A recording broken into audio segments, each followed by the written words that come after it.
اس کے بعد محمد بن قاسم نے خود اللہ اکبر کا نعرہ بلند کرتے ہوئے اپنے لشکر کے آگے آگے دشمن پر حملہ آور ہو کر اپنے سامنے آنے والے ہر دشمن کو کاٹنا شروع کر دیا۔ تب اس کے لشکری آگ اور برق کی طرح بھڑک اٹھے تھے اور اس انداز میں حملہ آور ہونے لگے کہ تلواریں تلواروں سے ٹکرا کر چنگاریاں پیدا کرنے لگی تھیں۔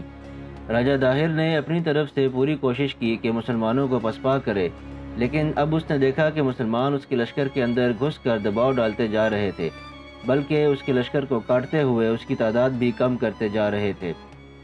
عین اسی لمحے جب جنگ اپنے پورے جوبن پر تھی، راجہ داہر نے اپنے لشکریوں کا حوصلہ بڑھانے کے لیے جو لشکر کے آگے ہاتھی رکھے تھے ان کے اندر خود بھی آیا۔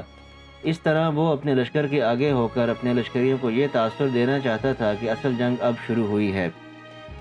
دوسری طرف محمد بن قاسم نو عمر ہونے کے ساتھ ساتھ جنگ کا وسیع تجربہ رکھتا تھا اور وہ دشمن کی کسی چال سے غافل نہیں تھا۔ جو ہی ہاتھی پر سوار راجہ داہر اپنے لشکر کے سامنے آیا، ہاتھی کو آگے بڑھایا، تب محمد بن قاسم نے تلوار بلند کرتے ہوئے اپنے لشکریوں کو مخصوص اشارہ کیا۔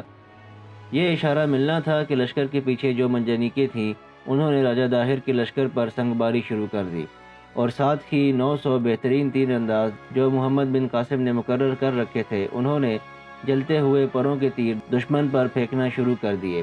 جلتے ہوئے ان تیروں کی وجہ سے راجہ داہر کے ہاتھی بدکنے لگے۔ عین اسی لمحے ایک مسلمان مجاہد نے تاک کر ایسا تیر مارا جو راجہ کے ہاتھی کی اماری میں لگا اور آگ لگ گئی۔ آگ لگنے سے ہاتھی گھبرا کر قریب کی جھیل میں جا گھسا اور وہاں بیٹھ گیا۔ فیلبان نے بڑی کوشش کی کہ ہاتھی کو وہاں سے نکالے، لیکن ہاتھی پانی پینے لگا تھا۔ پانی پینے کے بعد ہاتھی خود ہی نکل کھڑا ہوا۔ اتنی دیر تک مسلمانوں نے حملہ آور ہو کر راجہ داہر کے لشکر کو منتشر کر دیا تھا۔ راجہ داہر نے اس موقع پر بھاگ کر قلعے کی طرف جانا چاہا، لیکن مسلمانوں نے ایسی تیز تیر اندازی کی کہ وہ ایسا نہ کر سکا۔ راجہ اور اس کا ہاتھی دونوں تیروں سے زخمی ہو گئے۔ اس موقع پر اپنے بھاگتے ہوئے لشکریوں کو روکنے اور ان کا حوصلہ بڑھانے کے لیے راجہ داہر اپنے ہاتھی سے اتر کھڑا ہوا اور پیادہ مسلمانوں سے جنگ کرنے کے لیے آگے بڑھا۔ اس وقت سورج غروب ہو رہا تھا۔ جب راجہ داہر آگے بڑھا تو ایک گمنام مسلمان لشکری اس کے سامنے آیا۔ دونوں میں تلوار کا مقابلہ شروع ہوا اور اس مسلمان لشکری نے راجہ داہر کو حکم دے کر اس پر تلوار گرائی تو تلوار راجہ داہر کے سر سے ہوتی ہوئی گردن سے نیچے تک اترتی چلی گئی اور راجہ داہر کا کام تمام کرتی چلی گئی۔ اس طرح راجہ داہر کا خاتمہ ہوا۔ یوں راجہ داہر کے جرار لشکر کے مقابلے میں محمد بن قاسم کو چھوٹے سے لشکر کے ساتھ فتح نصیب ہوئی۔ راجہ داہر جب قتل ہوا تو لشکر میں جو برہمن تھے وہ فوراً حرکت میں آئے اور راجہ داہر کی لاش کو انہوں نے کیچڑ کے اندر چھپا دیا، جبکہ محمد بن قاسم ایک فاتح کی حیثیت سے قلعہ راوڑ میں داخل ہوا۔ راجہ داہر کو شکست دینے اور راوڑ شہر میں داخل ہونے کے بعد محمد بن قاسم نے حکم دیا کہ راجہ داہر کا پتہ چلایا جائے کہ اس کا انجام کیا ہوا۔ چنانچہ داہر کی تلاش شروع ہوئی۔ جس وقت مسلمان راجہ داہر کی لاش تلاش کر رہے تھے اسی وقت ایک برہمن محمد بن قاسم کی خدمت میں حاضر ہوا اور دست بستہ کھڑے ہو کر کہا، اے انصاف پسند حاکم، مجھے اور میرے گھر والوں کو امان دے دی جائے تو میں بتا سکتا ہوں کہ راجہ داہر کی لاش کہاں اور کس جگہ ہے۔ محمد بن قاسم نے اس برہمن سے تعاون کیا، پھر اس کے گھر والوں کو امان دے دی۔ اس پر وہ برہمن محمد بن قاسم کے آدمیوں کو لے کر اس جھیل کے کنارے گیا جہاں جنگ ہوئی تھی۔ کیچڑ میں وہاں برہمنوں نے راجہ داہر کی لاش چھپائی تھی، وہاں سے اس نے لاش نکال کر دکھائی۔ اس کے بعد راجہ داہر کا سر محمد بن قاسم کے پاس لایا گیا۔ جو لوگ اس وقت اس کے سامنے موجود تھے، محمد بن قاسم نے ان سے پوچھا کہ تم میں سے کوئی آدمی ایسا ہے جو داہر کو جانتا ہو؟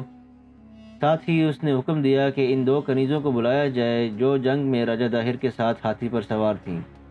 اس پر ان دونوں کنیزوں کو بلایا گیا۔ محمد بن قاسم کے سامنے جب دونوں آئیں تو محمد بن قاسم نے ان سے داہر کے متعلق پوچھا۔ ان دونوں نے راجہ داہر کے سر کو دیکھ کر کہا کہ بے شک یہی راجہ داہر کا سر ہے۔ پھر محمد بن قاسم نے اللہ کا شکر ادا کیا اور 2 رکعت نماز شکرانہ ادا کی۔ اس کے ساتھ ہی داہر کا سر اپنے لشکری سارم بن ابی سارم کے ہاتھ حجاج کی طرف روانہ کر دیا۔ راجہ داہر کے ساتھ ہی محمد بن قاسم نے راوڑ کی فتح میں جو مال غنیمت تھا وہ بھی حجاج بن یوسف کی طرف بھجوایا۔ کہتے ہیں اس سامان میں راجہ داہر کی ایک بھتیجی بھی تھی جس کا نام حسنہ تھا۔ حجاج بن یوسف محمد بن قاسم کی فتح کا سن کر بے حد خوش ہوا اور اس کے بعد راجہ داہر کا سر اس نے دمشق خلیفہ ولید بن عبد الملک کے پاس بھجوا دیا۔ راجہ داہر کی بھتیجی حسنہ کو بھی وہاں بھجوا دیا گیا۔ کہتے ہیں اس حسنہ کا نکاح عبداللہ بن عباس سے ہو گیا تھا اور وہ ایک عرصہ تک اس کے نکاح میں رہی، پھر اس کے ہاں کوئی اولاد نہ ہوئی۔ دوسری طرف راجہ داہر کا بیٹا جے سینا بھاگ کر برہمن آباد کی طرف چلا گیا تھا۔ وہاں وہ لشکر جمع کرنے لگا، آس پاس کے تمام راجاؤں سے امداد طلب کی، جنگ کی تیاریوں کو اپنے عروج پر پہنچا دیا، چاروں طرف خطوط لکھے، اپنے جاننے والوں سے بھی مسلمانوں کے خلاف مدد طلب کی۔ اس کے علاوہ اس کا دوسرا بھائی گوپی بھی حرکت میں آ چکا تھا۔ ایک خط اس نے بھاٹیا کے قلعے میں اپنے بھتیجے داہر سینا کو بھیجا کہ لشکر کو تیار کرے تاکہ مسلمانوں کو نکال باہر کیا جائے۔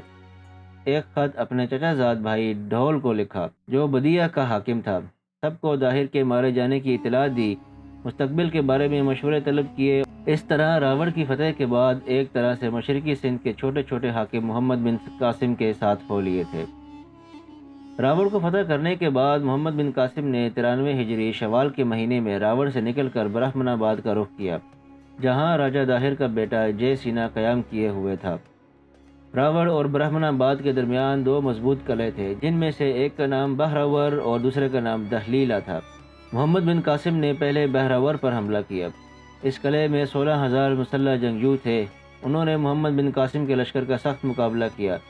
جواب میں محمد بن قاسم نے نہ صرف ان پر جلتے تیروں کی بارش کی بلکہ منجنیقوں کے ذریعے بھی ان پر سنگباری کا سلسلہ شروع کیا۔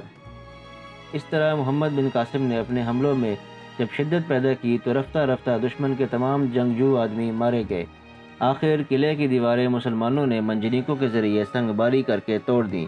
اس طرح محمد بن قاسم اپنے لشکر کے ساتھ قلعے میں داخل ہوا، وہاں سے بھی اسے کافی مال غنیمت ہاتھ آیا۔ اب محمد بن قاسم اپنے لشکر کے ساتھ دوسرے قلعے دہلیلا کی طرف روانہ ہوا اور آگے بڑھ کر قلعے کا محاصرہ کر لیا۔ دہلیلا کے قلعے اور شہر کے تاجر اور دوسرے شہری محمد بن قاسم کی آنے کی خبر سن کر پہلے ہی بھاگ چکے تھے۔ قلعے میں صرف لشکر تھا، اس نے مسلمانوں سے ٹکرانے کا عزم کر لیا۔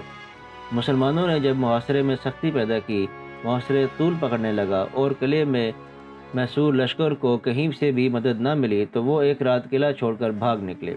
اس طرح اس قلعے پر بھی محمد بن قاسم کا قبضہ ہو گیا۔ یہیں سے محمد بن قاسم نے ہندوستان کے مختلف راجاؤں اور دوسرے حکمرانوں کے نام تبلیغی خطوط روانہ کیے اور ان سب پر اسلام کی خوبیاں واضح کر کے اسلام کی دعوت دی۔ جس وقت راجہ داہر کو شکست ہوئی اور وہ جنگ میں کام آ گیا تو اس کا وزیر سیاکر بھاگ اٹھا۔ اس نے کہیں پناہ لے لی تھی۔